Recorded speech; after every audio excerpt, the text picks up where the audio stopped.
Now, this kind of scares me about the trach.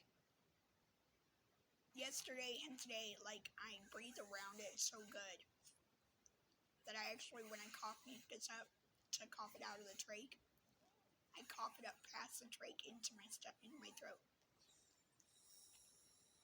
Sorry, I'm trying to talk and not breathe. But so I cough it up right here past the trach. So the only way to cure that is to cough with the trach plugged.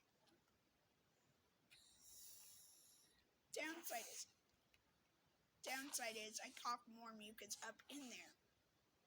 So it's really frustrating, and it's like constantly at the back of my throat. It's really annoying. I think it's just time to get this trach out. I don't know. So I gotta go gargle again and get that mucus to dissolve. And it's so frustrating. But